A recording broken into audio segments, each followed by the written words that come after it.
Bienvenue dans ce tout nouveau chapitre de Tokyo Revenger, le 270, Where's My Will. Alors c'est un chapitre qui revient un peu sur le passé de Shinichiro, qui est le voyageur temporel. Enfin du coup, vers la fin du chapitre, bref on va en parler, c'est un peu compliqué. Donc on apprend dans ce chapitre que Shinichiro voulu recruter avec lui un fou qui a massacré tous ses camarades avec un sabre, qui s'appelle Haruchio, je crois, un truc comme ça. Donc ouais, il le récupère et voilà. T'as Badji à côté qui dit t'as pas peur, ce mec est un peu fou, je sais pas, mais non, lui c'est ok, on le prend et voilà. Il est un peu comme Mikey de ce point de vue-là, on prend ce qu'il y a et puis on s'en fout du reste, voilà. Donc ça c'était pour le petit recrutement et ensuite on voit tous les efforts qu'il fait pour Mikey aussi parce qu'il est toujours dans un état végétatif et malgré tous ces efforts, tout l'argent et tous les actions que Shinichiro a fait pour le secourir d'une manière ou d'une autre, que ce soit religieux, que ce soit des plus classiques, etc. Rien n'a marché, tout a échoué. Et Manjiro Sano est mort du coup le 20 juillet, un mois plus tard après ces événements. Donc forcément, Shinichiro est fou de colère, il devient complètement cinglé parce qu'il a tout investi dedans, il a fait tout ce qu'il pouvait pour le sauver. Et son petit frère quand même, faut pas l'oublier. Et le fait de l'avoir perdu, ça l'a rendu complètement malade. Donc il s'est mis à frapper avec du poing le mur, il trouvait il était perdu quoi. Il était complètement perdu et au bout d'un moment il parlait même de se venger de tous ceux qui voulaient l'aider mais qui en gros c'était des charlatans quoi. Ils savaient rien faire. Donc voilà, il a une haine très profonde et peut-être que ça vient de là justement les pulsions sombres de Mikey. Peut-être que c'est une transmission ou alors que c'est dans l'ADN des deux frères, on n'en sait rien. Mais il y a un début d'élément de réponse en tout cas. Mais toujours est-il que c'est très intéressant à voir parce que quand même, on se demandait comment il allait réagir par la suite car son frère n'allait pas rester végétatif pendant tout le temps, etc. Même, je sais plus s'il s'appelle Wakaza, le mec qui s'agenouille devant Mikey, là qui voulait le revoir. Mais bref, il s'agenouille un moment devant lui et puis il sort...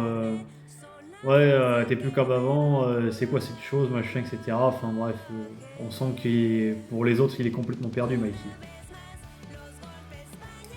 En bref, suite à sa mort, Shinichiro, il va rejoindre le gang des Wakaza, je crois du coup, il s'appelle comme ça le mec. Waka, je sais plus, bref. Donc ouais, il va rejoindre son gang et puis il va avoir l'idée de tous les buter. À un moment, ils vont dans un bar. Donc je suppose que c'était pour se détendre et oublier tout ce bordel, quoi. Et il y a un groupe qui parle allemand de voyageurs temporels, qui le traite d'SDF et machin, etc. Enfin bref. Et du coup, on sait pas s'il parle de Shinichiro ou d'un autre Takemichi d'une autre timeline ou on sait rien. C'est un peu particulier, on sait pas trop, c'est pas trop précisé.